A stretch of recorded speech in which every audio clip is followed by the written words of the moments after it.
started. Who are we, Gaz? How are you? Welcome to the first ECITV podcast, YouTube sort of clip. Gary from ECI. I'm Shane from BMXultra.com. And we're here just to talk BMX race stuff, really. Basically, it's we see a bit of a niche market and a bit of an opening to discuss a bit of stuff BMX race. No one's doing it at the moment very much, so we thought we'd just jump on board and try and answer a few people's questions and get in your face a bit. So, well, like I said, welcome to the first episode. I've been around for a while. Shane's been here a lot longer than me. I've been in business in the BMX side of things probably for about 22 years, I think.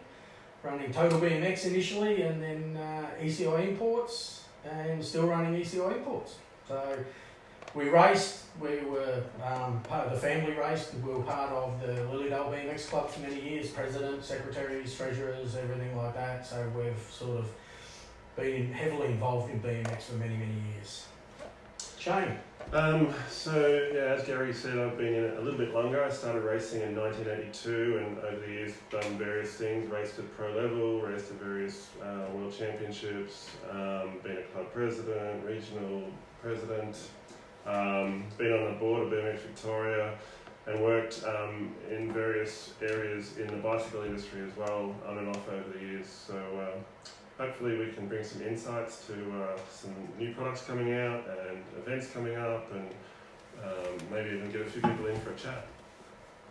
Yeah, well, I mean, speaking about people coming in for a chat, we are planning on having Dean Patch, who's been around for many, many years as well, come in today or tonight at some stage. We are filming from Victoria, where it's pretty nasty at the moment outside, so we thought we'd just kill a bit of time and jump in the warm office here and do what we're doing currently. It's nasty in Victoria, but at least we don't have to cancel the show. True. Speaking of that, Shane and I ventured, as well as others, ventured to the last 4 rounds of the World Cup held here in Australia. First 2 rounds at Shepparton. I know there was someone went out to the car park at one stage, checked their temperature, and their car registered 50 degrees Celsius. So that's how hot it was for the whole weekend, as anyone who was there would realise, and sweat through it like we did. And then the following weekend, headed up to Bathurst for the next 2 rounds and were basically blown off the hill, blown off the side of Mount Panorama. So yeah, it might be nasty, but we haven't had to cancel like Bathurst did. We did manage to get some big chair interviews, so make sure you check those out on ECI Imports on YouTube and BMXultra.com on YouTube. And there's quite a few there. There's Max Cairns, Isaac Kennedy. Who else did we get? Anderson Souza. Oh no, Anderson, yeah. I'm sure I'm missing somebody. Yeah. Quite a few bodies. Quiet guy who's in the back of the trailer. Michael Bias. And since then we've also done Hayden Fletcher, which was at Ballarat a couple of weeks ago, and also Domingos Lamoglia, the coach. So there's a few there to check out. And there'll be a lot more coming out. So if you are interested in being involved in the big chair interviews, catch up with Shane or myself. We do go to quite a few race meetings. We are heading to Tasmania in about 3 weeks for the Nationals. So if you are keen on doing an interview or want to just come and have a look at what we do, by all means rock by the ECI tent.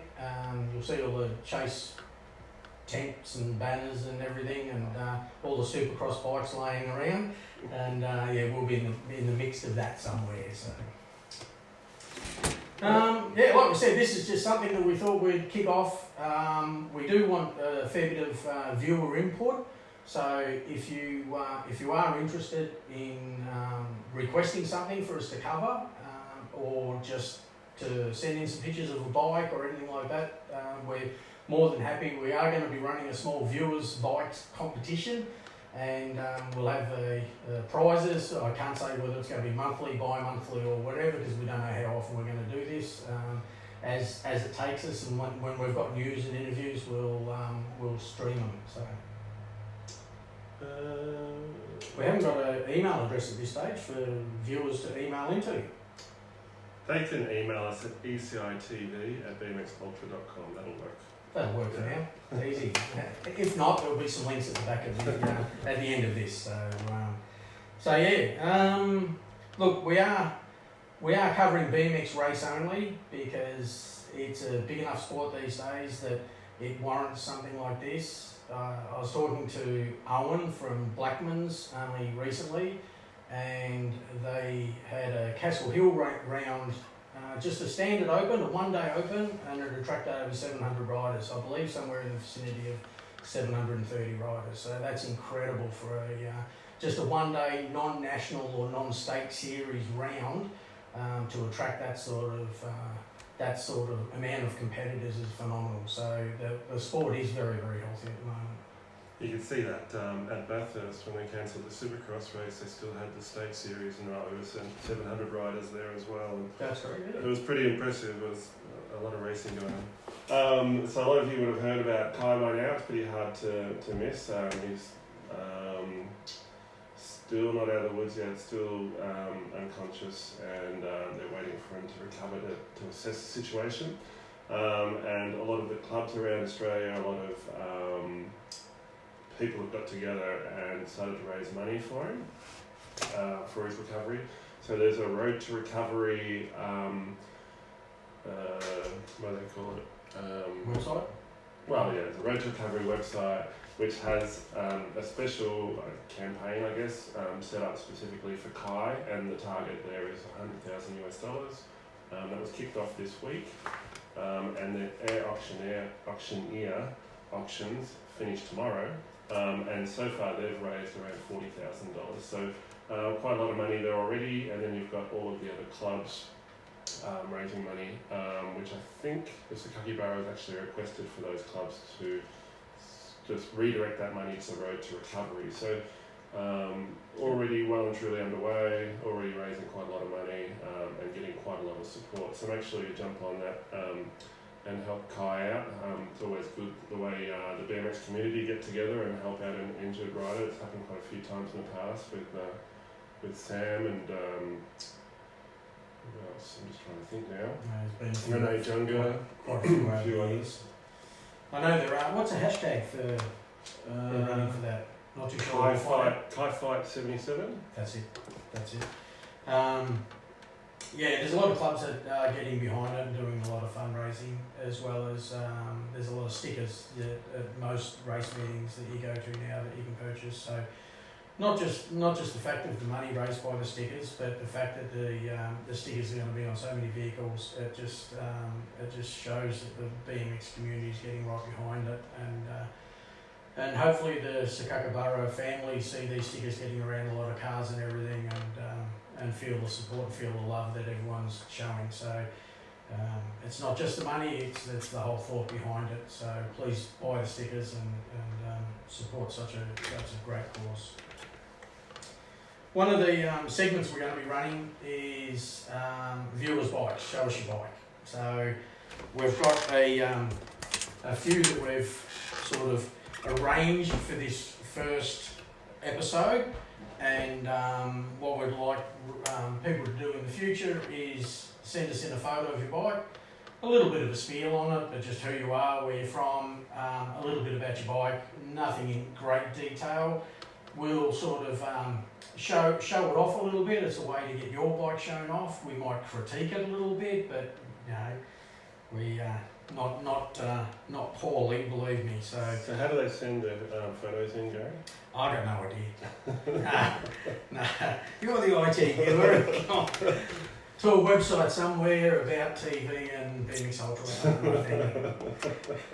It'll be all over this, but yeah.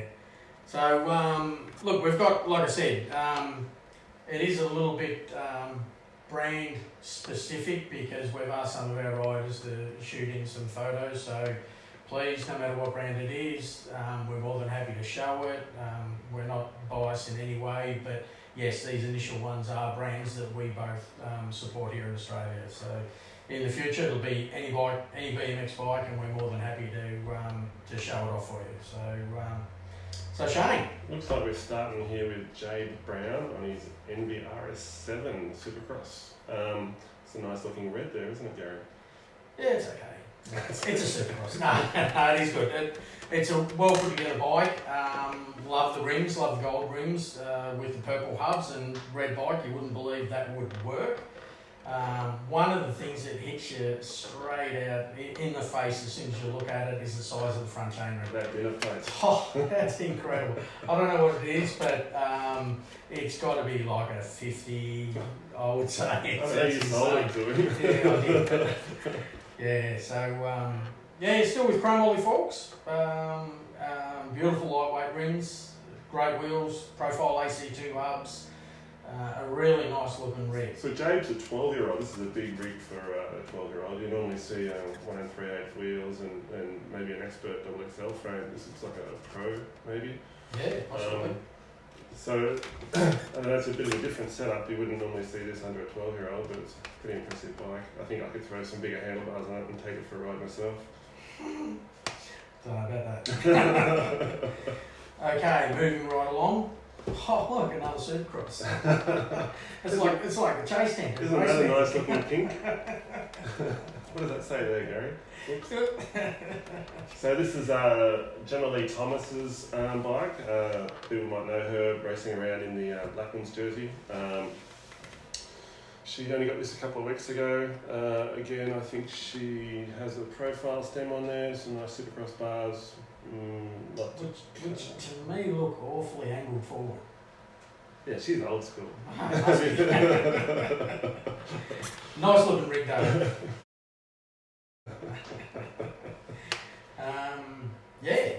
It's a.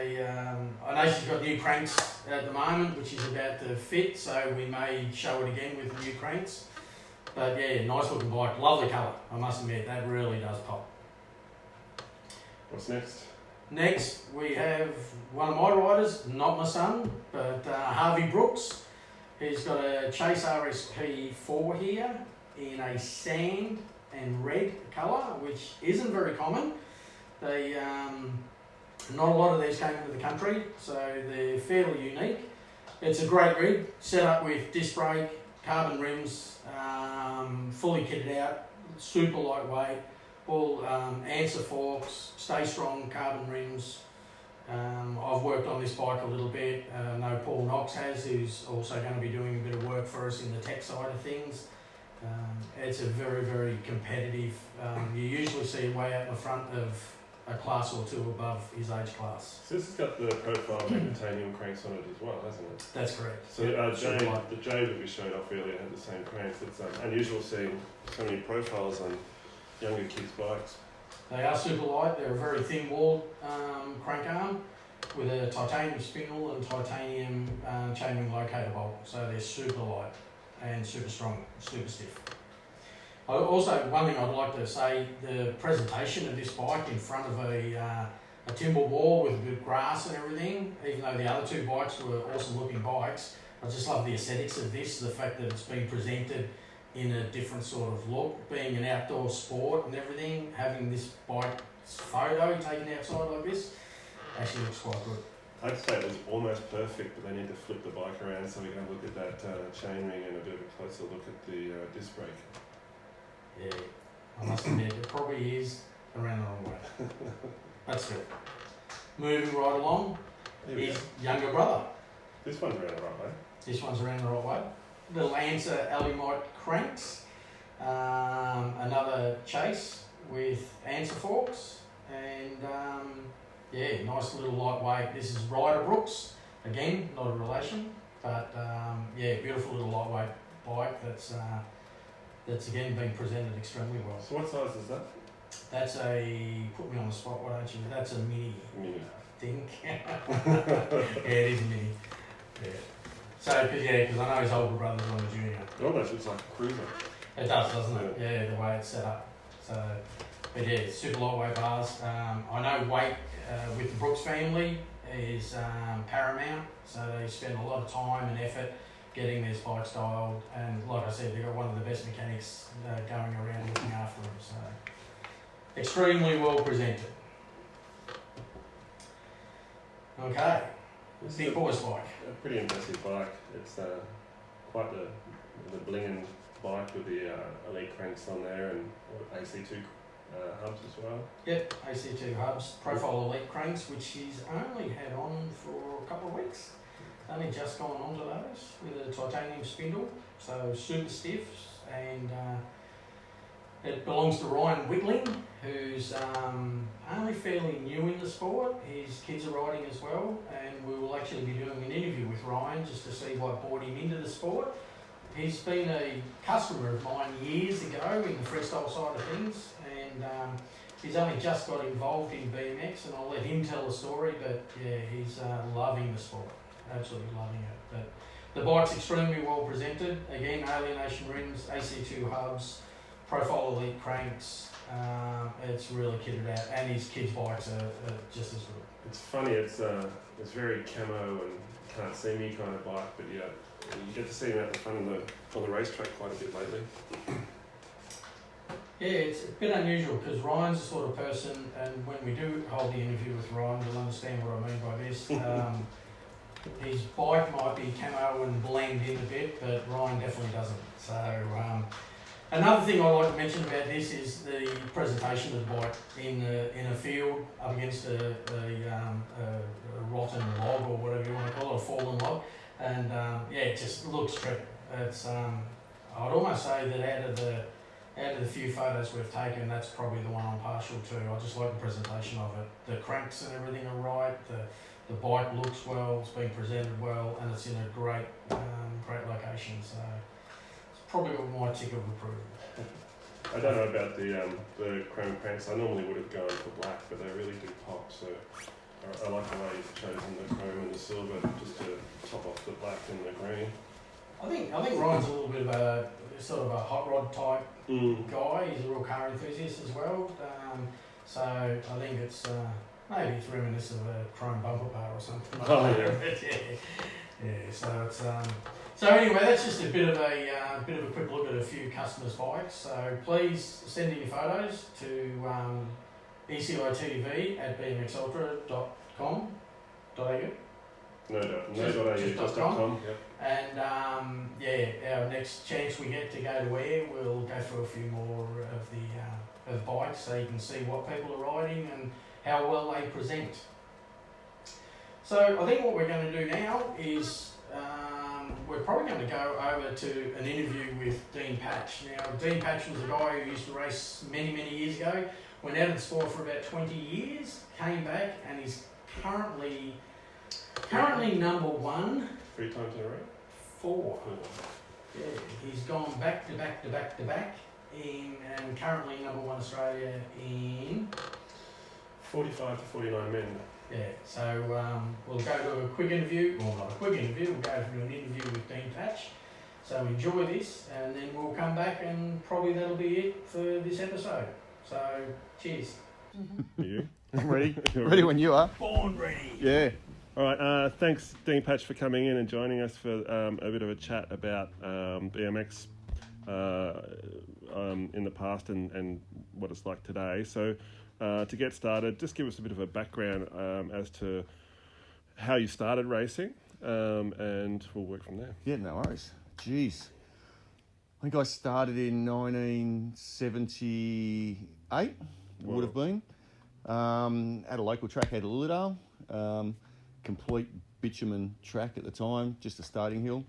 I think basically my parents wanted me to just do something. You know, I was always loved riding my BMX out in the streets and do something like that, and decided one day, time for myself and my brother to get into the sport.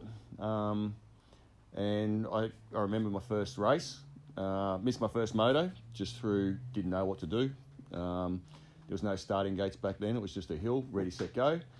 And I just kind of plodded along for the first probably 12 months or something, and my brother was actually the one that was set the world on fire.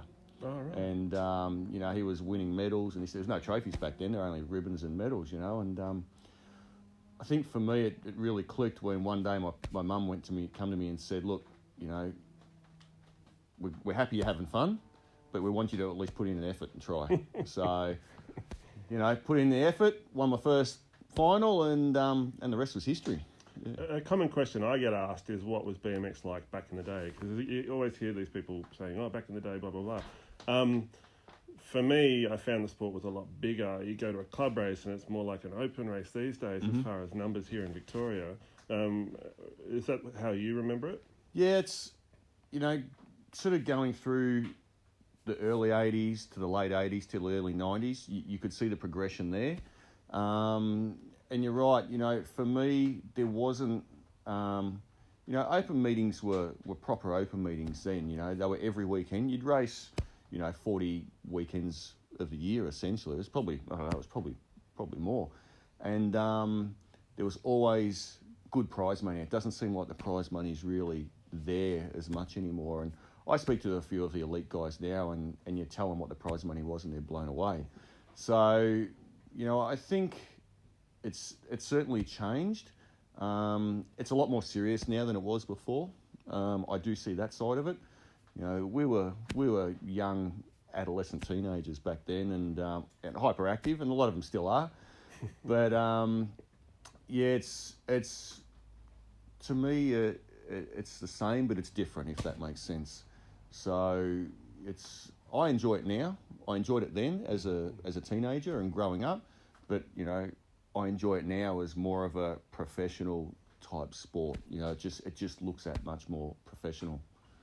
So it sounds like once you started taking it more seriously, you did a lot of world championship at an amateur level. Yep. And you got quite a bit of success there as well, didn't you? What was your best result? I got second. So I did 3 world championships. Did Chile in 1988. So I finished second on cruiser and third on the 20-inch. And then the following year, 89, was Brisbane. Finished 7th on the 20. And then the year after was in France, 1990, and finished... what did I finish there? 3rd on cruiser and 7th in age. Ironically, Christophe Levesque, who's now the owner of Chase, that was the first time we'd come across him, and blew us all away. So is he your age? Yep. Oh, right. Yeah, he's my age. Yep. Oh, okay, cool. So back in those days, you were riding Taj? Yep. And then what, you got to the point where you thought, okay, I'm ready for pro level?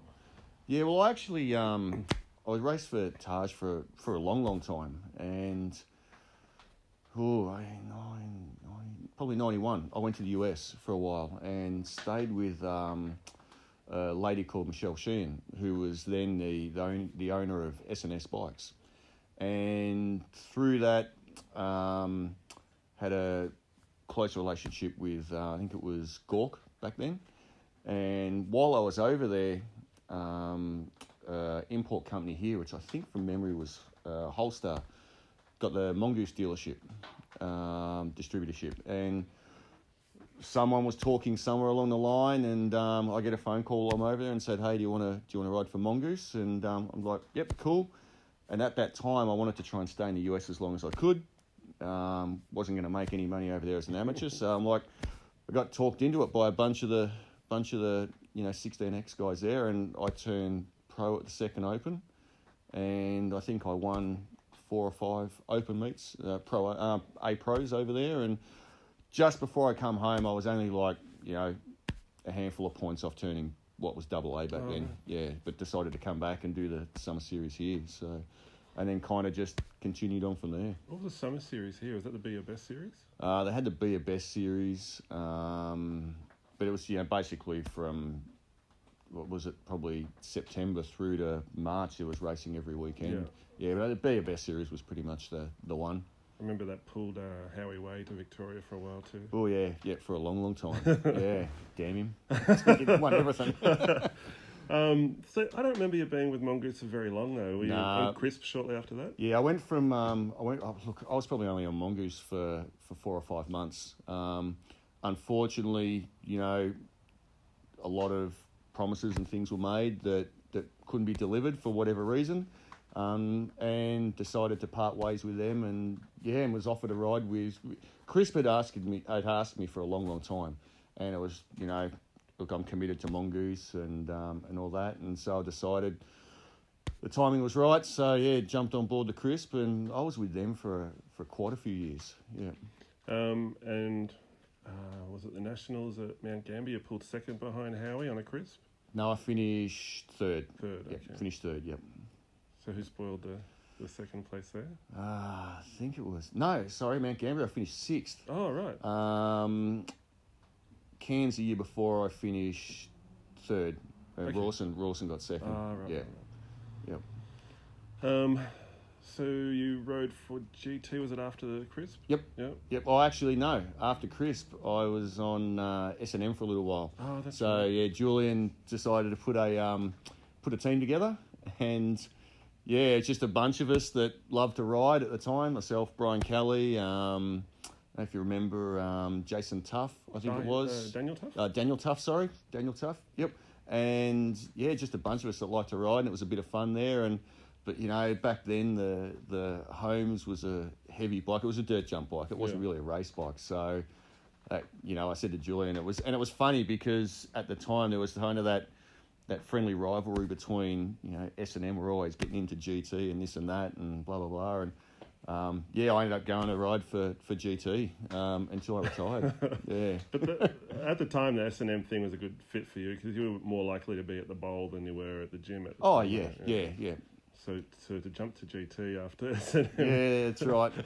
That's right. So, but you know, and I'd always had a close relationship with Brian Pearce and Shane Pearce, and they were doing it. So yeah, they just, you know, said, "You want to come and ride for us?" And it was good because at the time it was myself and Howie were the two pros. So and you got a back injury which kind of put you out of the sport for a while. Yeah. So yeah, had a sciatic nerve problem. And slipped a couple of discs and woke up one day and essentially I couldn't walk. So that pretty much sidelined me for 12 months. Come back before the Nationals in, I think they were in Canberra in maybe 95. Yep. And yeah, I did okay. Didn't set the world on fire, and then decided that's it. I'm gonna train pretty hard. And then a couple of weeks later, I was at Knox and did something pretty dumb and come off and fractured my ankle, and that was pretty much it. Yeah, that was the demise. So for quite a while I used to hear, "Oh, Dean's back at the track," and then other people might say, "Oh, but he'll never race again." And so every once in a while people would say they saw you doing gates, and Yep. I think I might have bumped into you a few times. It's like, yeah, I'm happy to do gates, but I'm not happy to race. Yeah, and that went on yeah. for what, 20 years? 20 years, yeah. So what was it that actually made you pull a pin and say, "Okay, screw it, I'm going to race again"? It's funny, and it's like you say. I love riding bikes, you know, and I've always had a mountain bike and things like that. And to be honest, you know, my boys were getting to that age where they were getting into it, and you know, got a few little bikes. And I went to a track attack meet and was talking to Jacqueline Wilson, and obviously had a lot of, you know, riding history with her. Her dad owned Crisp when I rode for them, and she actually talked me into it. She said, you know, why don't you? You should jump on a bike. And at first I'm like, nah, it's not going to happen. Nah, not going to. And then kind of thought about it and like, oh yeah. So I started sort of looking into it and rung Gary up and said, hey, you know, what sort of bikes are there? What do you bring in? You know, and he's like, oh, I've got this and got this. And I had no idea. What bikes were what. And yeah, jumped on a chase and instantly loved it. You know, and yeah, haven't looked back. So now that you've, I guess you've seen BMX at its peak and you've seen it now, like in the Olympic era, what would you say are the major differences from a competitor's point of view? I think for me, you know, looking at it then to what it is now, there was always talk of it being an Olympic sport. If I look back on those years, it wouldn't have lasted. It wasn't a spectacle as such. You know, it was kind of, you know, now I think they do 20 crank rotations per lap or something. We were probably doing 20 crank rotations per straight, and there was only one jump, so it was probably never going to last. You know, I think now, you know, in the last whatever it's been 12 years, the timing's kind of right. I get, you know, you hear a lot of conflict, you know, and it's like anything. You've got your old school BMXers like yourself that don't like clips and and you hear all that, and I copped it when I went on the clips, early on. It's like, oh, what are you? I like progression. I love the carbon. I love all that. I love progression, and I think that's what BMX is. And I don't know. It's more of a spectacle now. And if you go and watch it, like you look at the World Cup that was just on in Shepparton, I love that. Didn't want it to end, and I think that's what I like about the sport. It's kind of raw now. You look back in the 80s and 90s. I remember days where you go to the track and they have this contraption, bit of wood, to measure your handlebar with. That's right. And had to make sure your pads were right and, and all that. And there's none of that now. That's the first thing that really stood out to me was how relaxed that side of it was. No pads.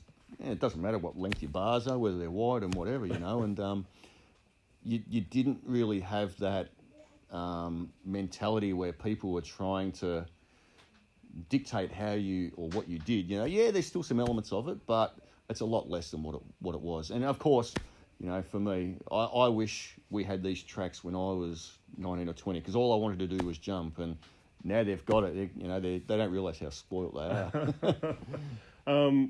So, just talking about jumping and back in the S&M days when you're enjoying the riding, we used to get, I think there was a point, and it might have been after you quit, that as soon as your bike got sideways, you get disqualified for pulling a trick. Yep. Do you find yourself in a situation where you think, I might whip this double or something in the middle of a race and think, oh, no, but better not? Cause, now? Yeah. I could never whip if I tried. No, look, I don't really think about it. It's probably at my age now, it's just like, if I can do a jump, great, I'm hanging on, But no, I to be honest, I don't really think too much about it. But I like, I watch Wade Turner ride and a few of those guys, and I'm in awe of what they do and how they can handle a bike. Not just them, it's some of the young kids now. Yeah. And to me, I love watching the Supercross, the AMA Supercross, and I watch them ride. And to me, that's how BMX should be. You want people to come and see it, and you want, if people come off the street and okay, you've got to be safe doing it and this and that, I get that. But you've got to give them something else to look at other than just the racing, the competitive side of it. And if Wade can go out there and throw a little bit of a whip here and there, then great, I think that's good. What do you think it would take to attract, say, more guys from your era back to the sport? That's a good question. I guess it's timing. If more than anything, I know Paul Librio. He come back for a little period of time, and when he did come back, he hounded me, and I'm like, nah. But I just had a newborn. Yep. Hudson was only, I think, 6 months old, and it was just never going to happen. Then, unfortunately, he quit, and then a few years later, I've come back, and a lot of the old guys like it, and they like to ride. Some of them are still stuck in yesteryear, and that's cool. I get that, but there's others that I think it just takes for them to get on a bike and start to relive that you find there's still enjoyment in it. There's still fun, until you come off. But so I think it's just that initial for them getting back on a bike and sort of easing into it. And I mean, when I got back on the bike, I trained solid nearly every weekend for 8 or 9 months before I thought, yeah, cool, I'm ready to race. A lot of them I've seen have come back and have had a serious injury straight away, and that's it, I'm packing it up, I'm going home. But I think it's more just, it's getting over that fear of what's going to happen. Can I still ride? And it's like anything. Technically it's like riding a bike. Yeah. Once if you've ridden in the 80s and 90s, you kind of get it. You know what to do. So I don't think there's really anything that stands out to me to say, hey, we want these guys back in the sport. I think it's just a timing thing. Yeah. And when the timing's right, they'll jump on. And they, I've seen in the past a lot of people will go to a race who haven't been for some time, and they'll see some of the old guys like us riding, and they're like, yeah, cool, I wouldn't mind getting a bike, Yeah. And I guess the same as when you have kids, they start riding, so that older generation start riding again. But it might have been different to someone who had been out of the sport for 20 years but not actually been to the track for that whole period of time. Yeah. They wouldn't, you wouldn't have noticed the progression of the sport through that period as much because you were riding the track the whole time. Yep. but someone who just cut off cold turkey for 20 years came back, they would see the bigger, steeper starting hills, the steeper jumps, the bitumised corners, and it's daunting. Yeah, it really is. Yeah, and even for me, I come back and I was riding the local tracks, Eastfield, Knox, and yeah, cool, I can jump Knox doubles. That's good. When I went to the Nationals at Bathurst, I sort of sat back and went, "Well, hang on a minute, I don't know if I can do this. This track's huge, And after the first day of practice, I was with Ben McGrath, and I said, "I'm not sure if I can do this. This is huge. I'm not used to this sort of stuff."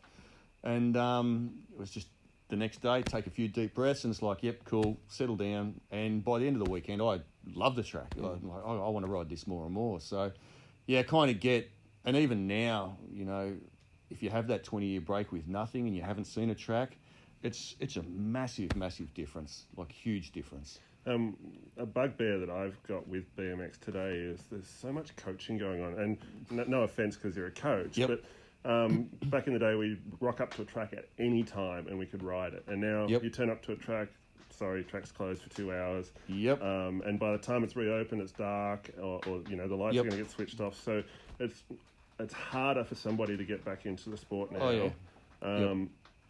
Do you think there's any way to fix that? Do you think you could change the way coaching's done so people get an hour of daylight after school hours or something?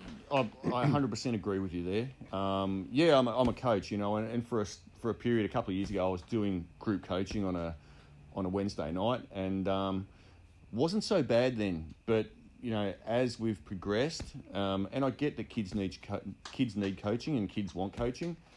And even parents, adults want coaching.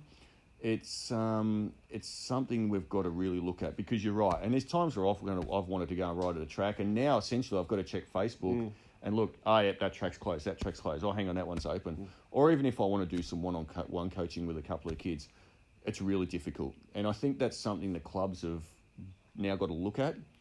You go to a track now, and there's a lot of young kids that just turn up who want to ride. I was at Knox a couple of weeks ago, and there was a young kid there, and his dad. And he said, "How do we get into it?" And it was just lucky he could ride at the time. But we possibly are essentially driving people away. You're going to a public place to ride, but it's closed. So I think clubs need to look at some sort of schedule. It's no use having coaching 4 nights a week, because there are kids after school that want to ride, and some of them are closed from like 4:30 till 7:30.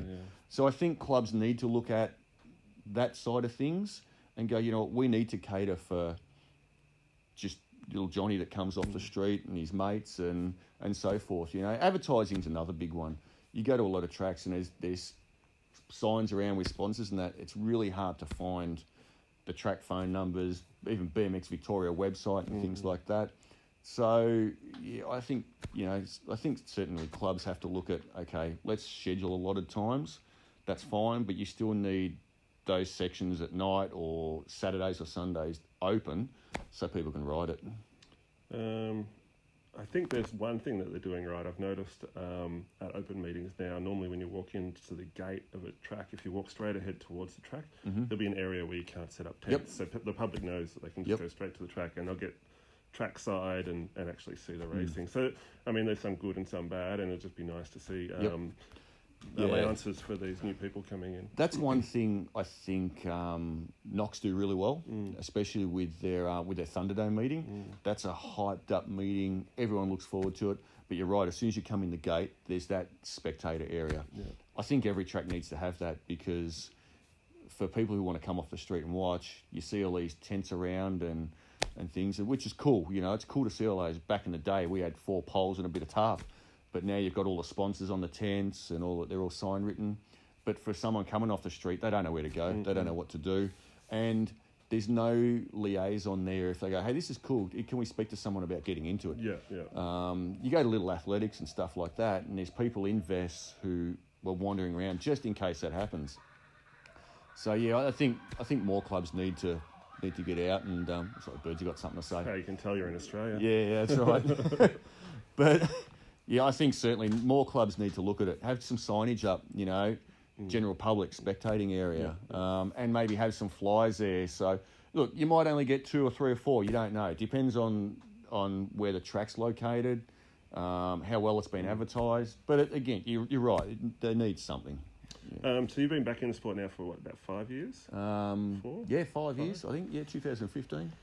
Where do you see yourself in about another 5 years? Do you think you'll be still going at it? I hope so. I enjoy it. I really do. I like the coaching side of it. I really enjoy giving back to the kids, seeing them progress. I've got 3 or 4 at the moment, which I've been coaching for the last 3 years, who have had a fair bit of success. So I kind of like to, keep in it from a racing side, but also give back in that side as well. I was a coach when I was younger. I think I was the first sports development officer for BMX Victoria. That, yeah. Or second, I should say. I took over from Glenn Rawson. So I would go around to the schools and teach kids about BMX and cycle safety, and that was great. But this is kind of a different level. It's good. There wasn't a lot of coaches when I first got into it, and I kind of looked, and Ben McGrath and I were talking. Went, well, I reckon we've got something to offer here. Yeah, I've been out of the sport for a bit, but I kind of think I've got an idea of what should be done and how it should be done, and kind of we sat down and worked out a plan of what we wanted to do, and just studied and did a lot of homework, and in the next 5 years I'd like to, I'll still be in it. I'll still be around there, and I want to race until at least I'm, minimum 50. It sounds bad, sounds scary, but it's only a couple of years away. This year for me. Yeah. But I'm hoping, the kids will probably still be involved in it as well. And like I say, all the kids I coach are young, so to keep giving, to keep them going it'd be great. And the back's not playing up anymore? I still get little niggles here and there, but I think that's part of the age thing. So yeah. All right. We'll probably need to wrap this up, or we're going to get kicked out. Thanks very much for joining us. Is there anyone you want to thank? Thanks for having me. Look, there's a long list of people. Firstly, probably Gary, ECI, and Chase, Alienation, Profile, all those guys. My partner, Eleanor, she's been, I'm not going to say she hates the sport. She likes it. She likes what I do, but to her, it freaks her out. It's scary. She was with me through some pretty serious injuries I had. So she just doesn't want that to happen again. But probably them. Even the kids even the kids and the parents that I coach. For them putting their trust and everything in me and what I do. My boys. My parents still enjoy it, so it's probably a big list. Do you think we'll see your brother return to the sport ever? Nah. He's a free spirit. He loves the wilderness. He loves to ride. Don't get me wrong. He loves to ride, and he still watches the live streams and gets involved. But no, I don't think he will. All right. Thanks very much. No, thank you, Shane. We hope you enjoyed the interview. Thanks for watching. And we will be seeing you again soon. Yeah, super informative. It was a very, very good interview. So thanks, Dean Patch, for spending the time to come and see us. And that's it for me. That's it for Shane. So I don't know when we'll see you next, but I believe it'll be fairly soon. So cheers. Give us your feedback. Send us emails. Let us know what you want to see on this show. Be critical. Be praising, whatever you want. We're broad shoulders, we can wear it. So we're just a couple of guys just giving it a crack. Cheers. See ya.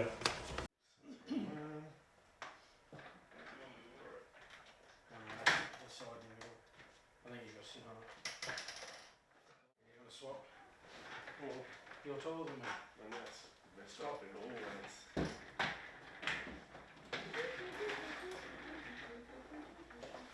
Well, there you go.